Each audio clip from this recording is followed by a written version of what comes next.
direction Marseille avec Archipel, et je crois que Nexity a un lien avec Archipel aussi. Alors Archipel, Nexity, effectivement, un lien, c'est notre maître d'ouvrage sur ce projet très ambitieux qu'on a fait il y a 5-6 ans à peu près.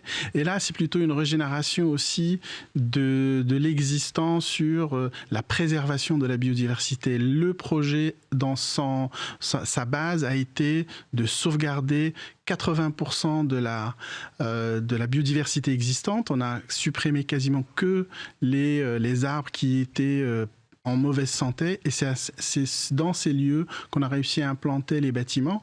Alors c'est un programme très riche parce qu'on a réussi avec Nexity à développer à la fois des lieux partagés, des terrasses partagées, on a des piscines sur le toit, on a des lieux d'accueil, on est vraiment dans une générosité de l'architecture et du logement. On l'a pensé avec des espaces extérieurs, il y a quasiment entre 25 et 30% d'espaces extérieurs, un peu comme ce qu'on avait fait sur l'Arbre Blanc, d'espace en terrasse. Les gens, ils ont depuis leur appartement 30% de surface en plus, ce qui fait que ça leur permet de vivre dehors. On avait anticipé le Covid, on avait anticipé tous ces lieux. Le Covid et les bâtiments se confondent véritablement avec le paysage. Alors l'idée pour moi, c'était que ces lieux-là reflètent la nature existante. Il y a une nature artificielle, une nature réelle. On préserve le réel et on reprojette l'artificiel sur les façades avec des façades réfléchissantes, tout en créant de l'intimité grâce à ces grands panneaux de protection.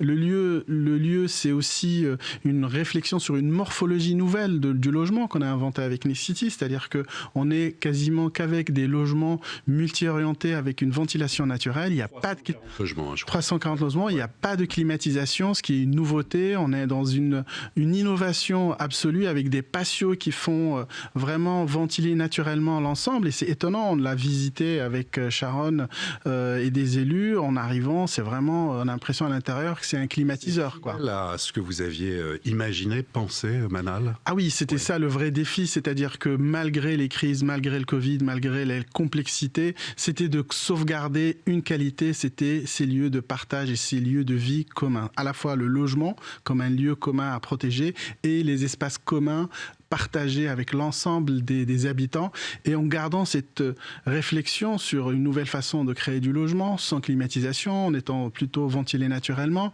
revenir à des éléments presque basiques, j'ai envie de dire, mais en même temps très importants dans une nouvelle façon de concevoir le logement qui n'est pas standardisé, mais un logement qui est adapté au lieu, c'est-à-dire à Marseille, à ses usages, à ses problématiques.